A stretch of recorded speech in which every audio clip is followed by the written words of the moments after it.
Hi, welcome back to my channel. I hope you are well. Before I get into it, just a brief reminder that I make true crime and occasionally commentary content. So if that's something you enjoy, please consider liking and subscribing. Today I'm going to be talking about the brutal murder of 14-year-old Reena Virk, and let's get into it. A little disclaimer before I start the video: this case contains mentions of child abuse, specifically physical and sexual abuse, suicide, crimes against and perpetrated by children, and severe bullying. So if those are topics that you can't handle right now, please click off this video. This case became infamous because it was mainly perpetrated by girls, which was called girl violence in the media, which brought a moral panic to the mostly white suburb that it occurred in. But you can't forget that there were many factors that influenced or caused the violence, including racism, classism, and fat phobia.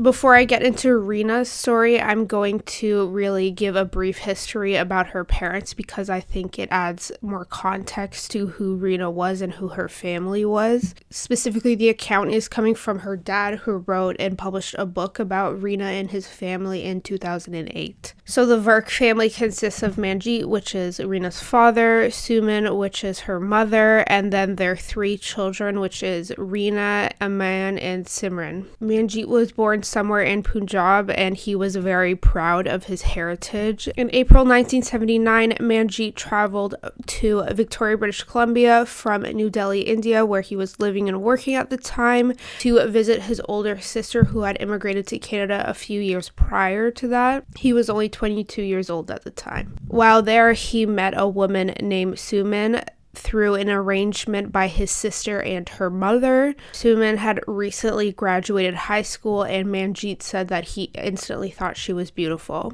Suman and Manjit seemed to instantly hit it off, and they started hanging out / speaking on a daily basis for the next month that Manjit was there. After only a month of dating, the pair started talking about potentially getting married, but Suman said that she knew that her father wouldn't give his blessing for the marriage because he believed in arranged marriage and their families were from different castes. Manjit said his family was from a higher caste than hers. Manjit decided that he would talk to Suman's father about the marriage and potentially getting his blessing, but when he did, Suman's father insisted that his daughter was too young and immature to get married at the time. Despite her dad's rejection, the couple decided to get married anyways, and they eloped in a court ceremony on June 11th, 1979, before Manjit was set to return to New Delhi. Manjit then stayed in Victoria, BC with his new wife, and the couple moved into their first one-bedroom apartment a few weeks after their marriage. Manjit started working general labor jobs for his first few years in Canada,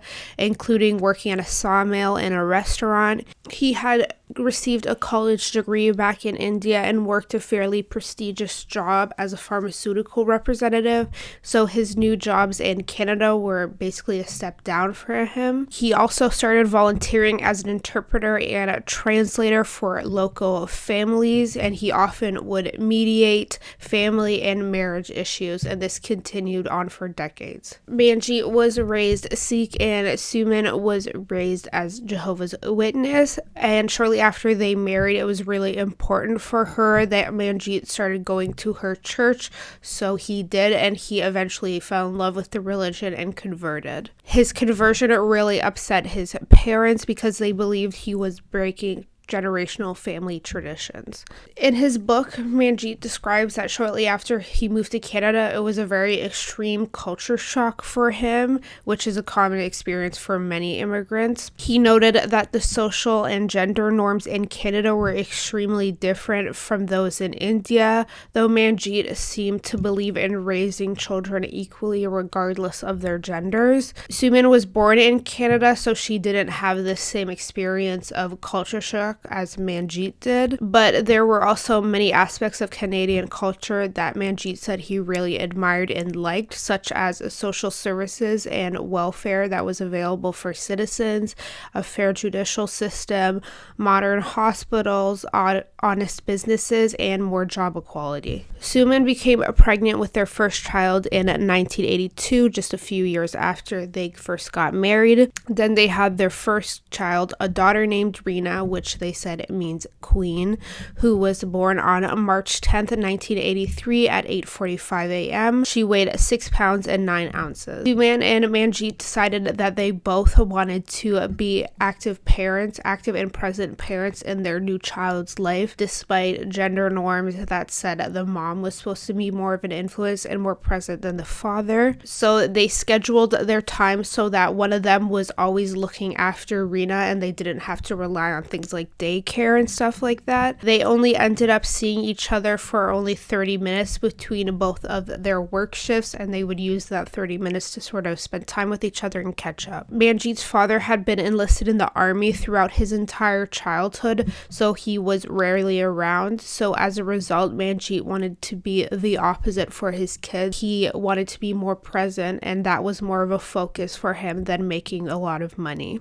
Manjit and Suman also made it a priority to get super involved in their child's schools. They also encouraged their children to make friends from diverse backgrounds. Suman gave birth to their second child, another daughter named Simran, on June 24th, 1985. Rina seemed to immediately love her little sister, although she was a little jealous when Simran got a little more attention from her parents. The young family moved into their first home in the fall of 1985, and shortly afterwards, they gave birth to their third child, a son named Aman, on February 25th, 1988. In the summer of 1988, Rina's parents bought both her and her sister Simran bunnies, and Rina named hers Thumper. When the children were still relatively young, the Virk family started going on yearly trips. One trip, which Rina seemed to really enjoy, was to Punjab in 1991. The mostly idyllic and peaceful life that the Virk family had sort of established started to change as Rina approached her preteen years. By most accounts, Rina started becoming the main target of bullies at her school in 1994. She was in grade 6 at this point, so around 11 years old. To understand what probably motivated Rina's bullies, you must understand the demographics of where she lived at that time. I believe by this time, Rina and her family were living in Saanich, British Columbia, which is a municipality around only 10 minutes away from Victoria. Based on a 2016 census, the population was comprised of 72% European/Caucasian people, meaning that 20 years previous, when Rina was a preteen, that percentage was probably even greater, so Rina was a minority amongst her peers. She also stood out because of her height and her weight. She was a lot taller and a bit larger than the other kids her age. They called her things like bearded woman. As the bullying got worse and worse, Rina's disposition and behavior at home started to change as well. Her parents recalled her becoming increasingly isolated and depressed. She stopped wanting to go to school. She would fake illnesses often to get out of going to school. She also started becoming extremely insecure and self-conscious about her appearance. She apparently had eczema on her legs, so she stopped wearing shorts or bathing suits and always covered her legs when she was out. Rina and her mother also started arguing a lot, which is pretty common. Even when I was a preteen, me and my mom argued a lot. He also considered moving his family back to India, specifically Goa, so he could dedicate himself to spending more time with his family. But Suman quickly vetoed this idea because she had been born and raised in Canada and didn't feel comfortable moving to India with her family. Eventually, Manjit came up with a new idea that he would schedule a day each month that he would dedicate to hanging out with one of his children. On Rina's day, he said that they would often eat at a buffet called Uncle Willie's or walk on a trail called Swan Lake. In May 1994, the Virk family moved to a new, bigger house in West Saanich, which meant that Reena would have to transfer to a new school. This was initially a good thing for her because she started joining in extracurriculars and making new friends, but her friends started to quickly wane. Reena eventually graduated from her elementary school, which was called Burnside, in 1996. She was the tallest girl in her class, I believe. At this point, she was still experiencing difficulty with her peers, and social acceptance is one of the most important things for kids Reena's age, so it was really devastating for her to go through so much rejection at such a crucial age. Her parents saw her want and her need to fit in with her friends. One summer night in July 1996, Reena met and made friends with a group of teens that were smoking and hanging out in a nearby park. They invited her to join them, so she did. She stayed out late that night, well beyond her curfew, and smoked with them. Reena's parents immediately did not approve of her new friends, but at this point, it didn't matter. She had found new friends and found somewhere for her to belong. At this point, Reena's views started really differing from her parents. She had been raised Jehovah's Witness by them, but she started to adopt more secular beliefs at this point. It seems that she thought her parents were very strict and unfair, so she started to rebel against him. Jehovah's Witness, from my understanding, is a more strict denomination of Christianity in relation to other denominations and churches, so they don't celebrate many holidays, including birthdays, and Reena really wanted to celebrate her birthday and have a birthday party like her peers. She just wanted to fit in with them. Smoking was also not allowed as a Jehovah's Witness, and Reena had begun to take up the habit at this point to sort of fit in with her new friends. It is alleged that around this time, Reena was told by one of her new friend's older sisters that if she made allegations of abuse against her parents, she would be placed into foster care, which seemed more ideal for Reena because of the strictness of her parents at this point. So she told her friend's mom that her parents were physically abusive towards her. This mother, of course, then reported the abuse to child welfare services, and Reena was immediately removed from her parents' care and put into foster care. There are many justifiable allegations against the social workers that immediately seized Reena from her parents' care, stating that they mishandled her seizure. It appears that they didn't do a thorough and complete investigation into the allegations of abuse, including interviewing close family and friends of Reena and the family to sort of back up the abuse and corroborate it. They didn't do these interviews before removing her from her parents' care, even when her parents repeatedly asked them to do an investigation. So after a short while in foster care, Reena was sent to live with her maternal grandparents named Mukund and Tarsim Palin. I'm so sorry, I know I'm butchering those names. Reena's younger uncle also lived in that house. I believe he was in his 20s at the time. He stated that he tried to be a safe haven for Reena. He knew that she believed her parents were strict, so he tried to be more of a loving and caring friend for her to ensure that she felt loved and supported at this time. While under the care of her grandparents, Reena recounted the abuse allegations to them as well. Her parents tried to clear up the allegations with social workers and Suman's parents, but felt like no one was believing them. Eventually, the allegations about Manjit grew worse. Reena stated that he had been sexually abusing her. She originally just told her grandmother about the allegations. Her grandmother felt conflicted about the allegations, so she went to her church, which was a Jehovah's Witness church, to talk to the elders to ask for advice.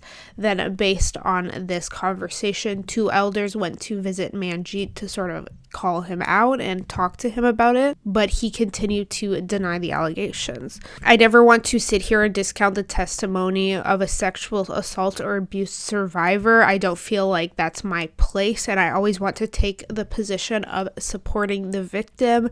Justice systems are incredibly stacked against survivors, and they barely receive justice at all without people from the general public who have little knowledge about their case giving their input and sort of trying to discredit and blame the survivor. However, things are more complex with Rina and her family. By all accounts, there is no evidence or other witnesses that corroborate Rina's stories of sexual abuse, and there are other cases where she did lie about things. There is some speculation that Rina's parents did use some physical discipline with their children, like a lot of parents do, but it is unclear to what extent this discipline was used. It also pains me that Rina isn't around to sort of explain her own story and clear up things, as I don't want to say she's outright lying if she's not here to defend herself. So for everyone's sake, in this case, I'm going to abstain from judging Rina's parents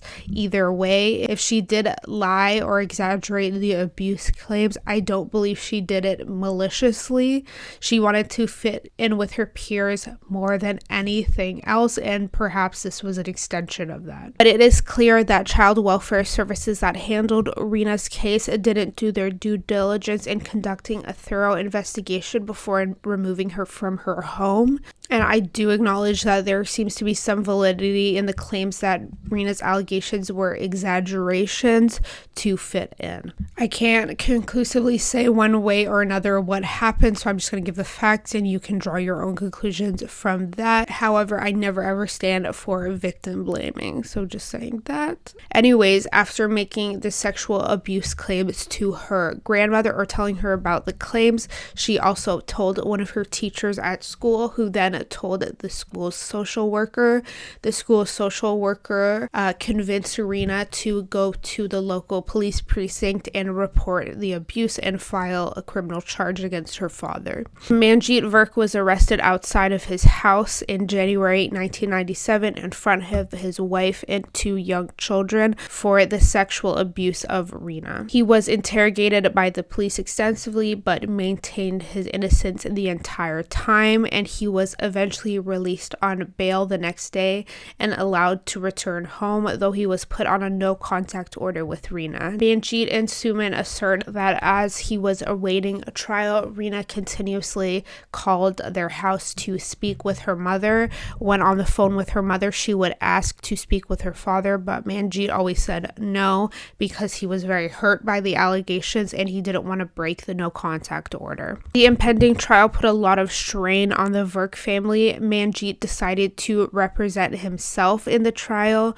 and Rina decided that she no longer wanted to testify against her father. Sadly, in early 1997, a bit after her father's arrest, Rina tried to attempt suicide by slitting her wrists.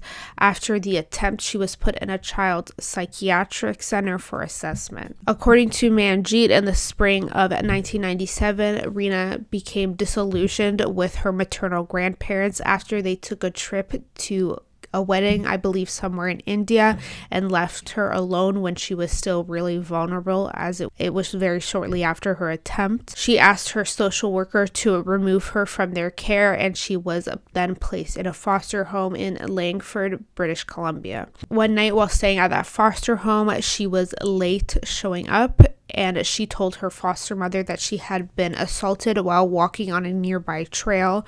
Her foster mother then reported the incident to the nearby RCMP precinct. The investigators eventually determined that the assault didn't happen and that Rina was lying about it and completely dropped the case.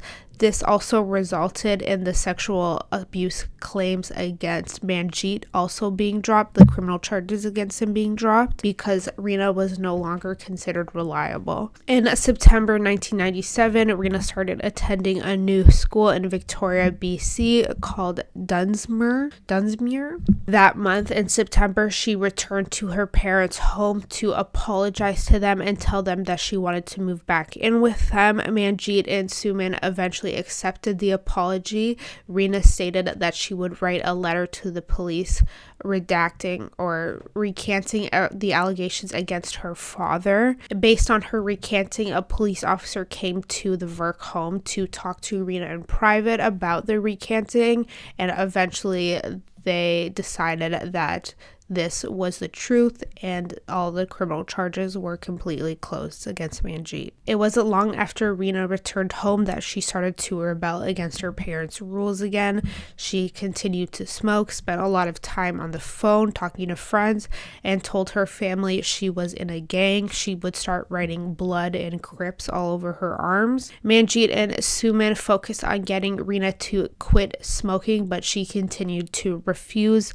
Eventually, she decided that she wanted to return to government care because of her parents' position against her smoking and other disagreements. Child welfare authorities didn't have a foster home to place her in at the time, so she was sent to a group home for a few nights until they could find a more permanent placement for her. While staying at the group home, Reena met two girls around her age, 14-year-old Nicole Cook and 15-year-old Missy Pleach. The girls' names were initially under a publication ban because they were minors at the time of the crime, but since then they have gone on to publicly identify themselves and do interviews such as Dateline, so I feel okay using their names in this video. A little background on Nicole and Missy before I continue on.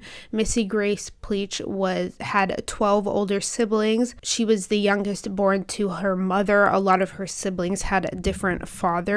Missy stated that her mother didn't pay much attention to her growing up, so she was pretty much allowed to do whatever she wanted with little supervision. She started getting into trouble and committing petty crimes fairly young. Eventually, her mother had enough of her behavior and kicked her out of the house. She was placed into a group home until she was also kicked out of there for her behavior. One of her older sisters, who saw the good in Missy, reached out and offered to let her move in with her in the fall of 1997, so Missy went to Alberta to live with her older sister. This sister was a long-haul truck driver, so she would be gone for days at a time. When she was out of town, she expected Missy to take care of her younger children for her. While in Alberta, Missy discovered that Reena had been spotted wearing her sort of boyfriend's Adidas jacket. This enraged Missy because she believed that Reena was trying to steal her man. She wasn't great at looking after her sister's children either. They quickly became afraid of her. Sometime in October of 1997, Missy threatened one of her sister's children with knives, fearing for her own children's safety. Missy's sister decided to call Child Welfare Services and request for her to be put back into government care. So shortly after that, she was sent back to Victoria, BC. Nicole Cook had a similar upbringing to Missy. She got involved in petty crimes and other problem behaviors at a pretty young age as well. When she was in her early teens, she started stealing cars and would drive them around until she got caught and they were confiscated. Nicole's mom eventually got tired of her behavior as well and kicked her out of the house, and she was also placed into a group home. She was also said to idolize gangsters like Al Capone and John Gotti. She told many people that when she grew up, she aspired to be a female hitman. When she was 11 years old, she became fast friends with a girl named Kelly Ellard. I believe the pair met at school. Reena, who eventually became closer friends with Missy, tried really hard to impress the two girls, so she started adopting their hobbies and dressing like them, such as she started listening to rap music and affiliating with the gang they idolized, which was the Crips. Missy and Nicole weren't really the nicest to Reena, though. It is unclear if they ever really viewed her as a friend to them. One of them said that she was always just sort of hanging around. Missy also said that she witnessed Reena get bullied on more than one occasion and never stood up for her or tried to console her. After a few days, Reena left the group home. Children's aid workers still didn't have a foster home to place her in, so they sent her to live back with her parents for a week while they got a foster home for her. This was towards the end of October 1997. On Halloween night, the entire Virk family went out to go shopping except for Reena, who decided that she wanted to stay home. She invited Nicole and Missy while her family was out without their permission or knowledge. Manjit and Suman allege that while they were out, the two girls robbed them without Reena's knowledge. They allegedly stole some of Suman's gold jewelry and $500 in cash. Reena's parents reported the theft to police, but Reena refused to implicate or identify her friends, so the charges didn't go anywhere. In the couple weeks leading up to Reena's death, it appeared that she had been placed in a foster home or a group home because it was clear that she wasn't still living with her parents, though I couldn't find where she was in particular in the weeks leading up. She did routinely go to her parents' home to stay for overnight visits, which was the case on Friday, November 14th, 1997. After school finished that night, Reena went to her parents' house with a packed overnight bag. She had plans to play cards and watch a movie with her two younger siblings. A little later in that evening, Missy and Nicole called Reena's homes to invite her out to a party that was happening at the Gorge across from Missy and Nicole's high school, which was Shoreline Secondary, which Reena didn't go to. She was initially hesitant and was unsure if she wanted to go out with them. Reena's parents saw that she was hesitant and tried to convince her to stay in. Eventually, she asked the two girls if they were mad at her and planning to beat her up. They assured her that they weren't, so Reena agreed to go. It seems that Reena was aware that both Missy and Nicole were upset with her because of her tentativeness to hang out with them. There were rumors floating around that the two girls were really mad at Reena and wanted to beat her up. Missy was mad because of rumors that Reena was seen wearing her sort of boyfriend's Adidas jacket, and Nicole was mad at Reena because she believed that she had stolen her address book and used it to call other students and make up rumors about Nicole.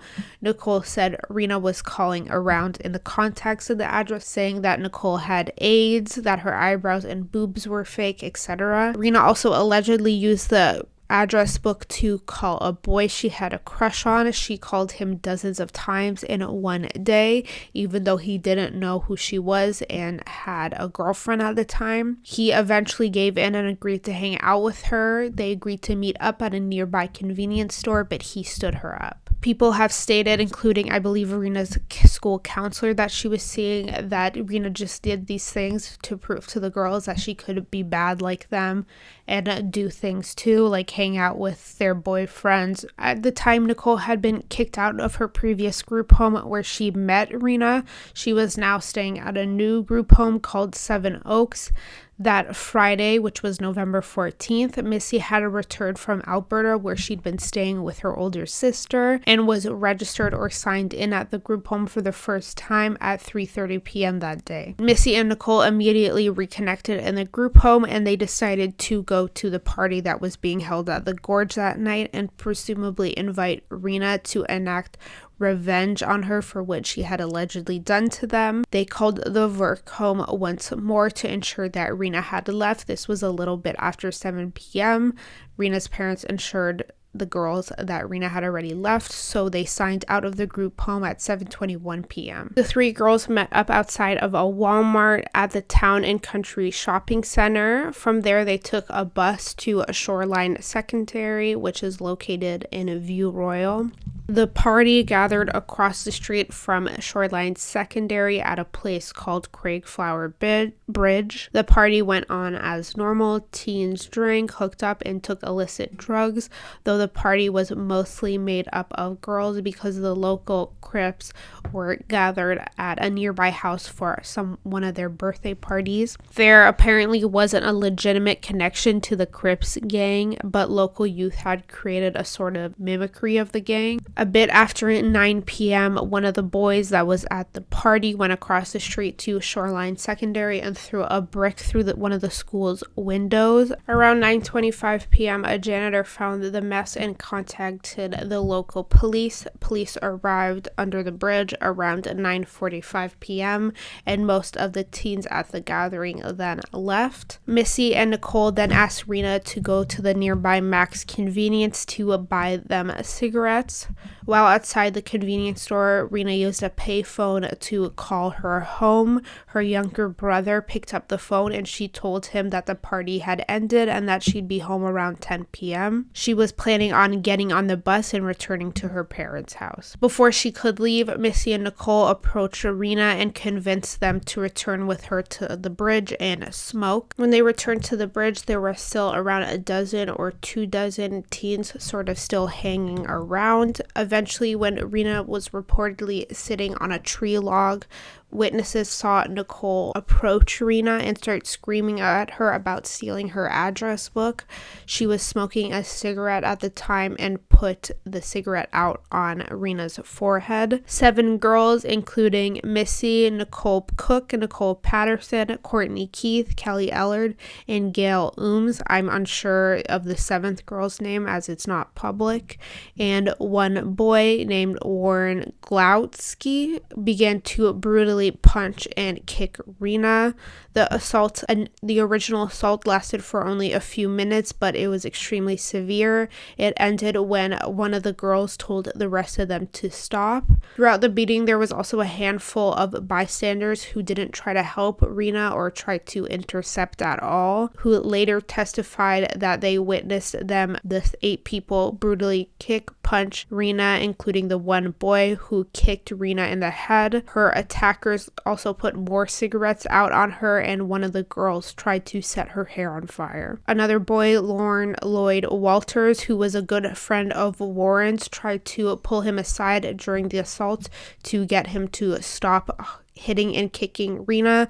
This was because he didn't want his friend to get into trouble for assaulting a girl, not because he cared about Rina's safety. As I said, eventually the first beating stopped after a few minutes and the group dispersed, leaving Rina alone on the ground with swollen eyes, bloody nose, and burns on her body. After the attack ended, some of the girls stole her overnight backpack that she had brought with her and started destroying her belongings. They threw her pajamas in the water. Another girl ripped up the pages of her diary and also threw those in the water. And Nicole Cook stole her Polo Sport perfume. Eventually, Nicole and Missy left, and records show that they were signed into their group home just after a few minutes after 11 p.m. Most of the group dispersed, but a few of the teens hung back, including Kelly Ellard and Warren. I will briefly explain their respective upbringings before finishing what happened to Rina. So Warren Paul Glautsky was born on April 26, 1981 in Medicine Hat, Alberta. Warren's birth was a result of an accidental pregnancy between his parents. The couple decided to stay together for Warren's sake to try to raise him as a family. Their small family constantly moved around from provinces to province throughout Warren's childhood, so he was used to leaving old friends behind and making new ones. Throughout his entire childhood, Warren's mother struggled with alcoholism, which ultimately led to the demise of his parents' relationship in 1996 when they separated.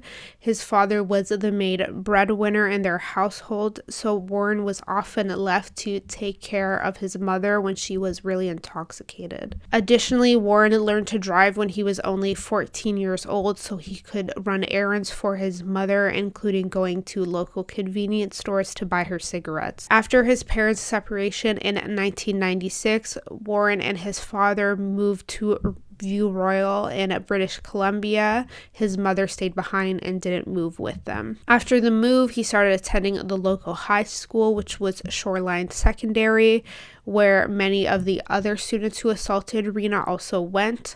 While attending the high school, he met a girl named Sarita. I believe she was a year or two younger than him, and the pair started dating in the summer of 1997. His father traveled a lot for work, and while his father was in Nevada, he met a recently widowed woman. He started dating this woman, and he quickly made plans to move to California to be with her and marry her, but Warren had established good relationships with his peers and his girlfriend and didn't want to leave them behind. So Warren and his father made plans for Warren to stay behind in British Columbia and his father to move to California. His father said that he would send him money on a regular basis so he could pay for rent and basic necessities. Warren was only 16 years old at this time. Warren eventually moved into an apartment complex with a woman who lived nearby, who also had a son that I believe was a little bit older than Warren at the time. This woman was named Grace Fox, who quickly became a mother figure for Warren. Warren also had ties with the local wannabe Crips gang. He endured a severe beating for his initiation into the group, though he was looking into leaving the gang around the time of Rena's death. Then there was Kelly Marie Ellard, who had a completely different upbringing than Warren. She was born August 9th, 1982, and was raised by her mother, Susan, and her stepfather, George Pacos, who was a very wealthy Canadian soccer player who is in the Canadian Hall of Fame. It is unclear why Kelly's biological father wasn't present for most of her early childhood. I believe her father's name is Lawrence. There is also little information about Kelly's childhood, but by all accounts it was normal and uneventful, though she had an older brother that would tease her and bully her a lot. She was different from her best friend Nicole Cook because she had a stable home life. She was also known to follow and respect her parents' rules, like being home before curfew and asking them if she could hang out with her friends. However, her behavior at school was a completely different story. She was constantly getting into trouble with teachers and school administrators for disruptive and disrespectful behavior. For example, on one occasion, she swore at one of her teachers. Around the time of Rena's death, Kelly was in the process of transferring school. The school counselor said it was because of Kelly's behavior in the classroom was so disruptive and bad, but Kelly's parents would later say that they wanted her to get away with the bad influences at Shoreline Secondary. So now back to Rena's death. Warren and Kelly, who had never really hung out prior to this occasion and they weren't really friends at all, were still around when Rena got up from where she lay after the original assault and started crossing the bridge, presumably to get onto the next bus home. Kelly spotted Rena walking across the bridge and told Warren that she wanted to approach her to ensure that Rena wouldn't tell anybody about who had beat her up. Kelly quickly became hostile. She told Rena to remove her jacket and shoes, which Rena did. Then they forced her to walk back over the bridge to a grassy area where she started to assault Rena for the second time. She repeatedly kicked and punched Rena, even smashing her head repeatedly on a nearby tree until Rena fell to the ground. At some point, Warren also joined in on the assault, though it's not clear when. At this point, Rena was semi-conscious, and Warren said he spotted a military police car drive by, so he decided that him and Kelly would drag Rena's body closer to the water so they could be more hidden. While they were dragging her, Rena's pants and underwear fell off, and so she was partially nude, but neither Warren or Kelly tried to reclothe her. Eventually, the pair got to the river's edge had dragged Rena to the river's edge and continued to brutally kick and stomp on Rena's back and head. The beating was so severe that the coroner later found shoe imprints on Rena's skull. Seemingly enjoying the brutal beating, Kelly hit Rena in the neck hard in a karate chop style motion. She then held Rena's head underwater with one hand for 2 to 5 minutes while smoking with her other hand. Warren just watched. He didn't try to stop Kelly at all, even though he knew that Kelly was trying to kill Rena. The pair then pushed Rena's lifeless body into the water and watched her float away. This was just before 11 p.m. The pair agreed to not tell anybody what they'd done, and they went their separate ways, both returning to their respective homes. Before she went home, Kelly spoke to an older teen who she was sort of friends with, who was waiting at a bus stop. The boy asked her why her pants were wet, and Kelly confessed that she had brutally beaten a girl who was now dead. The boy just assumed she was lying. When Kelly got home, she briefly spoke to her mother. Her mother later said that nothing seemed out of the ordinary with Kelly's behavior, and she eventually went to bed. Meanwhile, Warren called his girlfriend Sarita when he got home, but she said she was too tired to talk and told him to call in the morning. Rena's parents began to worry that she hadn't come home that night because she had called and told her younger brother that she'd be home at 10 p.m.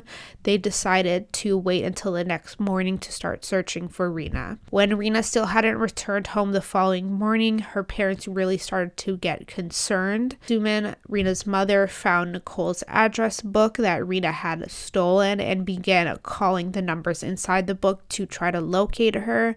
No one that she called gave her any helpful information about where Reena was. Suman then called her parents' home where Reena had briefly stayed earlier that year to see if she was with them. She wasn't. Manjit and Suman then phoned the local police, I believe on the Sunday now, who immediately dismissed their concerns, saying that Reena had probably just run away and would be home soon.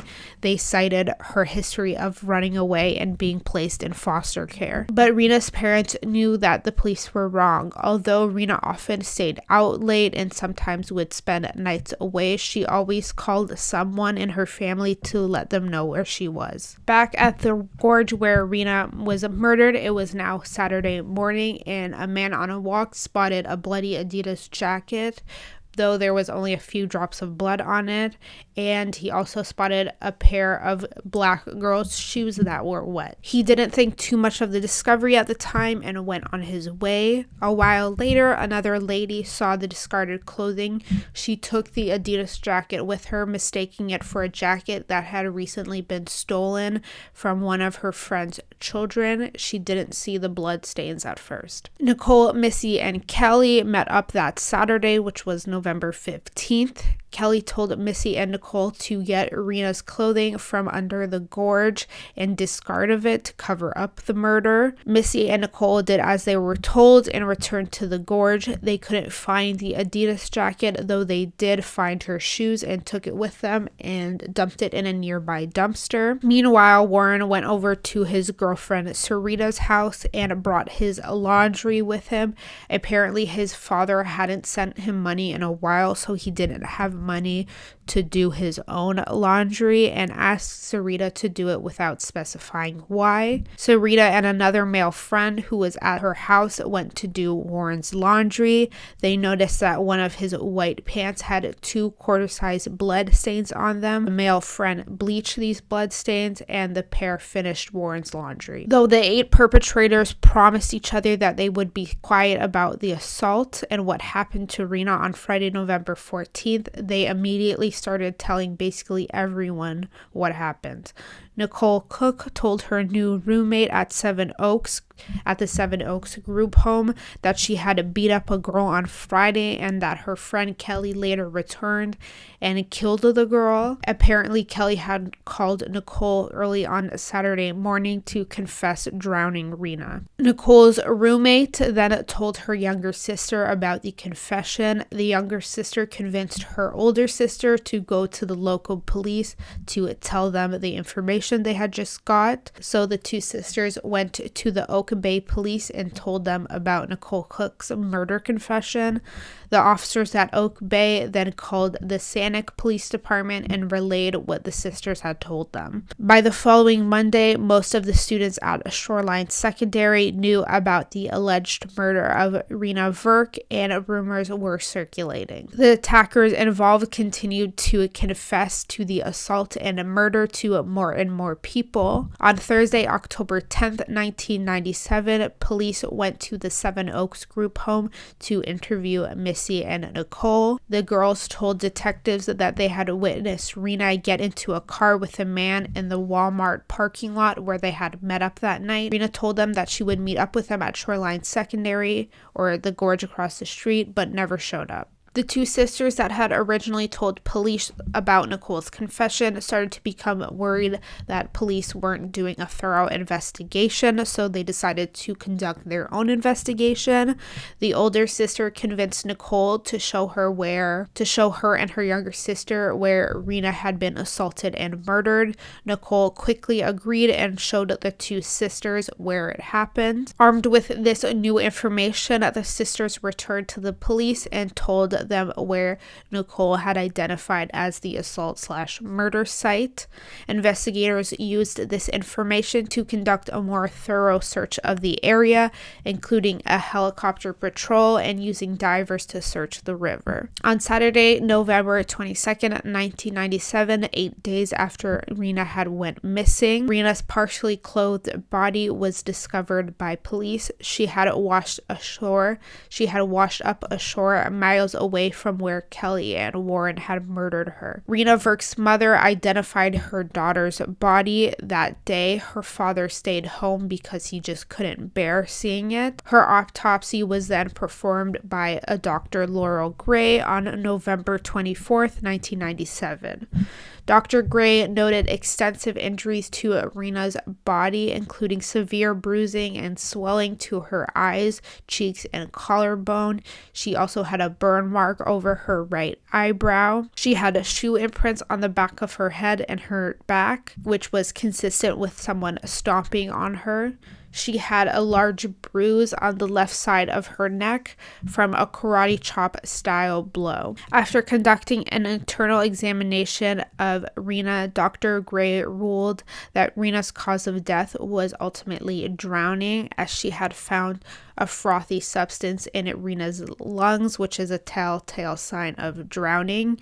She also found tiny pebbles in Reena's lungs, which is a common finding when someone is drowned in shallow water. Dr. Gray also testified that if Reena hadn't been drowned, she still might have died from the extensive injury she sustained from the two beatings, or would have had severe brain damage. One of the girls who was rumored to be one of the Shoreline Six were the 6 initial girls that were involved in the original assault. So one of those girls had a close relationship with one of the officers that was involved with Reena's investigation.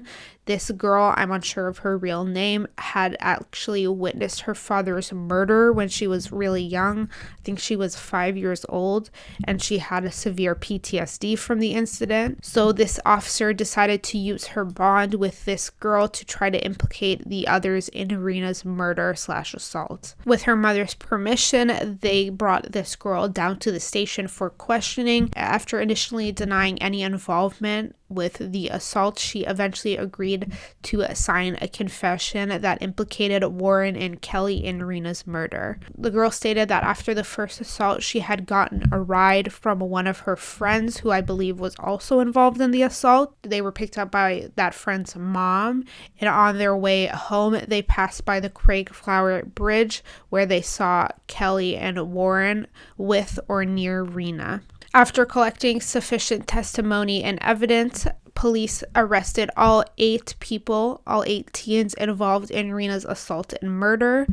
The Shoreline Six, which were the 6 girls initially only involved in the original assault, were charged with aggravated assault.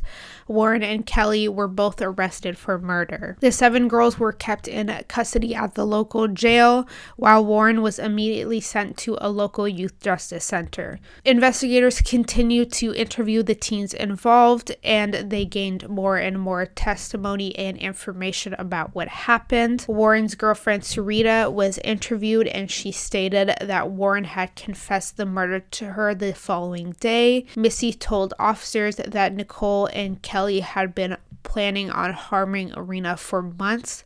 Nicole Cook's mom actually corroborated Missy's story, saying that she overheard a phone call between Nicole and Kelly a few days before the murder, where they were talking about killing Rina by burying her alive. Burying her alive. In an attempt to save herself from the murder charge, Kelly tried to shift the blame for the murder to Nicole. She stated that it was Missy, Nicole, and Warren that had actually gone back to assault Rina for a second time, not her. She had gone to a nearby convenience store to use the washroom while this was happening when Warren confronted her and told her that Missy and Nicole were down by the gorge with Rina. However, when the police searched Kelly's home, they found the Calvin Klein jacket that she reportedly had been wearing the night of the murder, and the jacket had saltwater stains all over it. Shortly after the charges were filed and confirmed, the 7 girls were also sent to Victoria's Youth Correctional Center to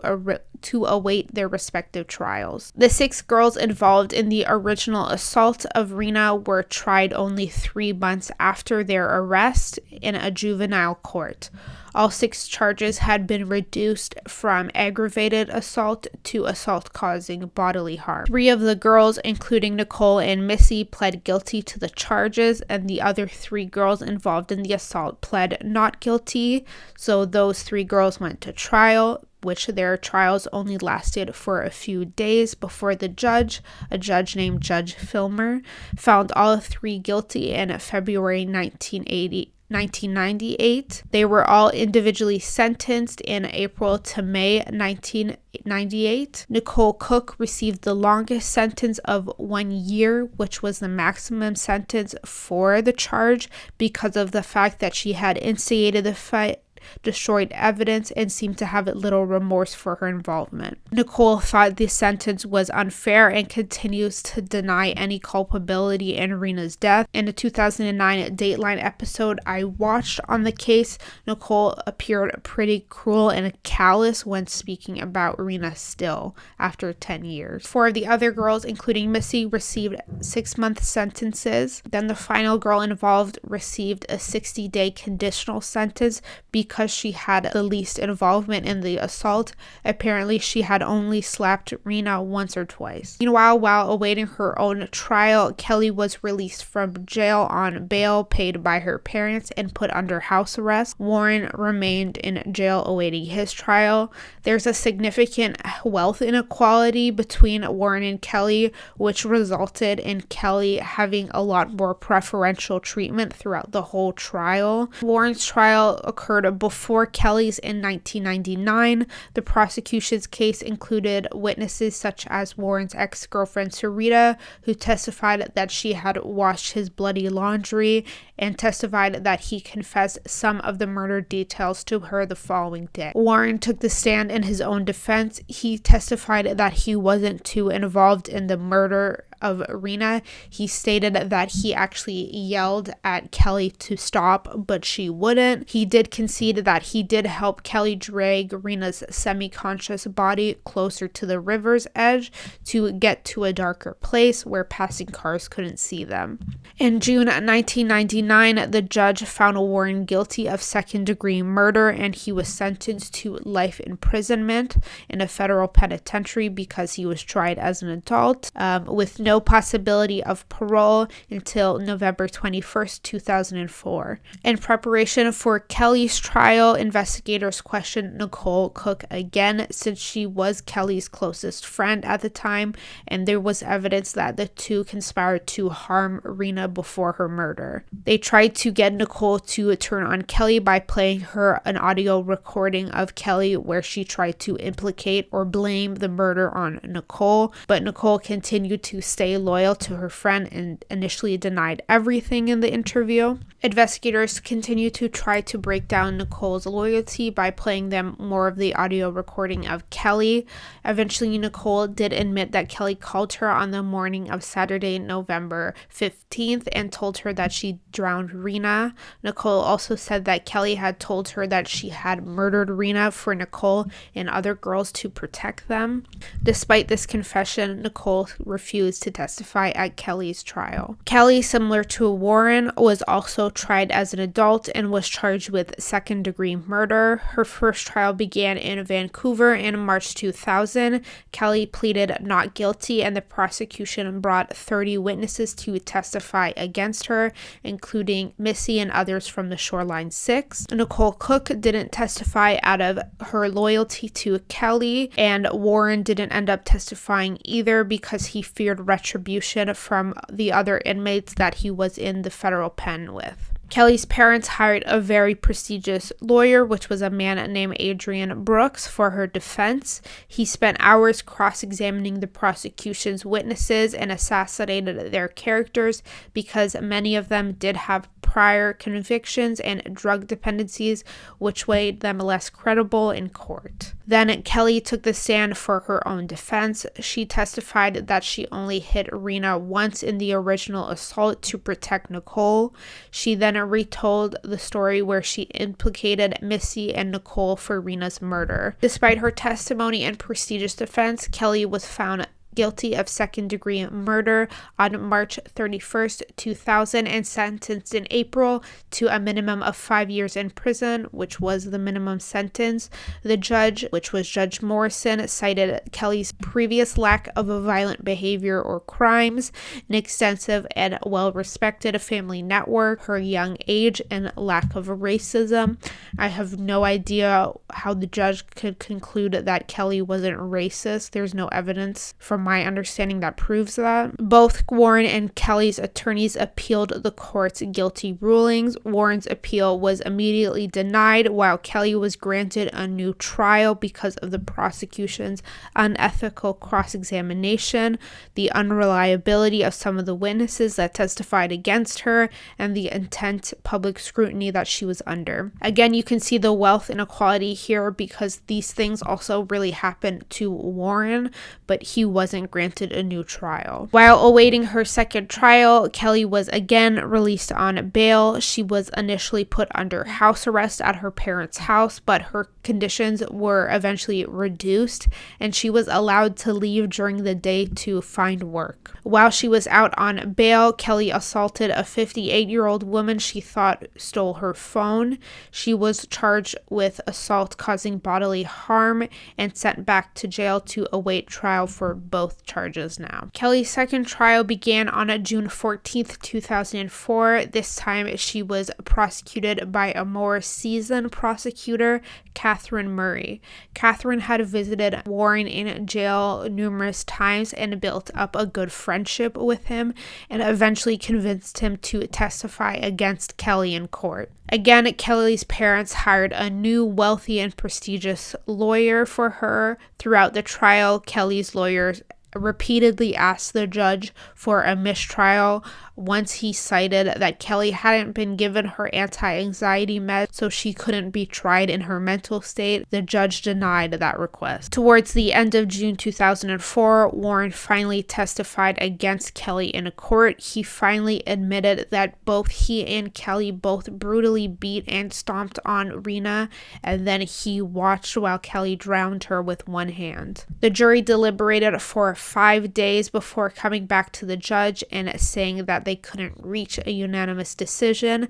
11 jurors were in favor of a guilty verdict and 1 was in favor of a not guilty verdict, so the judge declared a mistrial. Kelly's third trial began in February 2005, which included many of the same witnesses and evidence. This time she was found guilty of second-degree murder in April 2005 and sentenced to life in prison with no possibility of parole for 7 years. Kelly's attorneys appealed the court's decision once again, and the request was denied by the Supreme Court in 2009. It was an 8-1 ruling.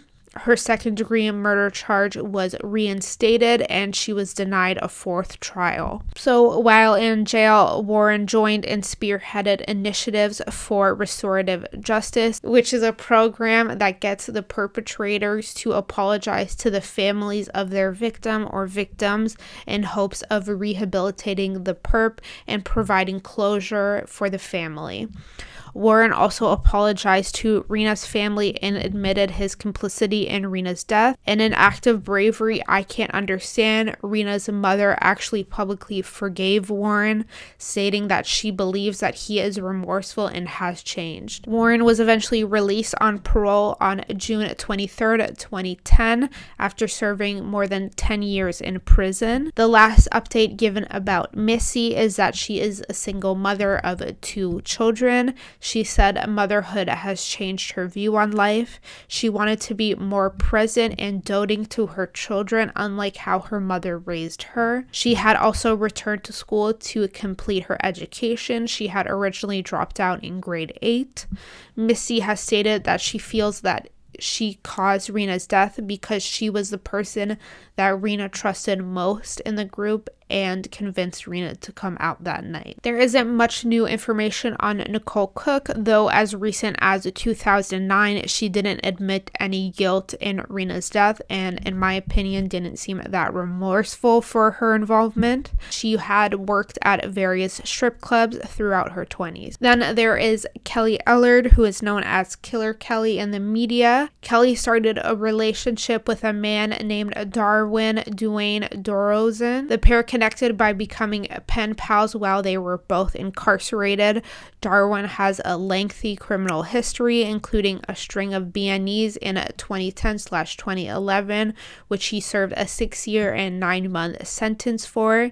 He was released on day parole in spring of 2016, while Kelly remained incarcerated for Rina's murder. The couple was allowed conjugal visits, and Kelly quickly became pregnant, giving birth to her first child in prison in November 2016. After being denied parole for the first time in January 2017, she was granted a day parole in November 2017. Darwin's parole was actually revoked after he was identified as a person of interest in the disappearance of a drug dealer in October 2016. He was then re-granted day parole in November 2017 at the same time as Kelly. His parole was revoked again in 2018 after he tampered with his ankle monitor and met with other convicted criminals, which are both prohibited while he's on parole. The parole board determined that he was at high risk to reoffend and posed a risk to the public, so he was denied parole and remained incarcerated.